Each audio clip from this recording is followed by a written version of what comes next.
Assalamualaikum Sobat, akhir-akhir ini arus hijrah sangat deras, baik dari kalangan milenial maupun kolonial.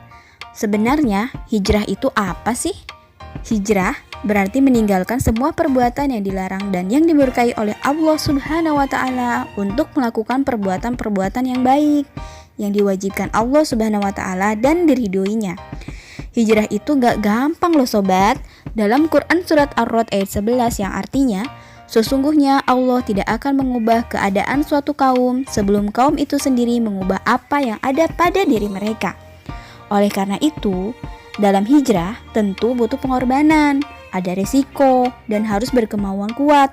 Akan mudah sih bila hijrah itu kita niatkan ikhlas karena Allah Subhanahu wa Ta'ala, bukan karena mood, karena ada masalah, mencari komunitas, lagi musim, atau biar kece di sosmed.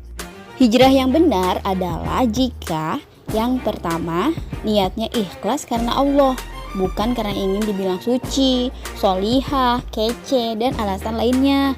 Yang kedua, caranya benar, yaitu sesuai dengan syariah Islam. Jadi, bersegeralah untuk hijrah. Jangan tunggu nanti-nanti, karena hijrah itu kewajiban kita sebagai seorang muslimah loh, yang Allah berikan kelebihan-kelebihan dan kekhasan sebagai manusia, yaitu potensi hidup atau kebutuhan jasmani dan naluri, dan akal untuk kita berpikir dan memahami keimanan secara produktif.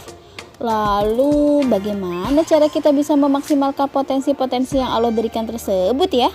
Jawabnya adalah belajar atau thalabul ilmi, mulai dari pertanyaan mendasar tentang keimanan yang harus mampu kita jawab dengan benar. Apa saja pertanyaan itu? Dari mana? Untuk apa kita hidup? Akan kemana setelah kehidupan dunia? Pertanyaan itu semua akan mampu dijawab ketika kita memaksimalkan potensi akal untuk memproses keimanan yang kuat dengan jawaban yang benar atas pertanyaan-pertanyaan tadi. Bahwa kita berasal dari Allah Subhanahu wa Ta'ala yang Maha Pencipta dan Maha Pengatur, dengan tujuan untuk beribadah kepada Allah, seperti dalam Quran surat Az-Zariyat ayat 56 yang artinya, Aku tidak menciptakan jin dan manusia melainkan agar mereka beribadah kepadaku. Dan tempat kembali kita setelah kematian adalah tergantung dari pilihan hidup kita. Apakah ingin taat dengan berpedoman pada Al-Quran dan As-Sunnah, atau malah meninggalkan Al-Quran dan As-Sunnah, yang nantinya akan menentukan tempat kembali kita, yaitu surga atau neraka.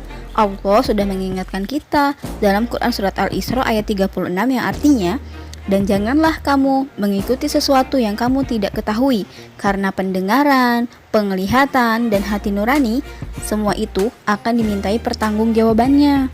So, hijrah atau tidak, taat atau maksiat, surga atau neraka adalah hasil pilihan kita.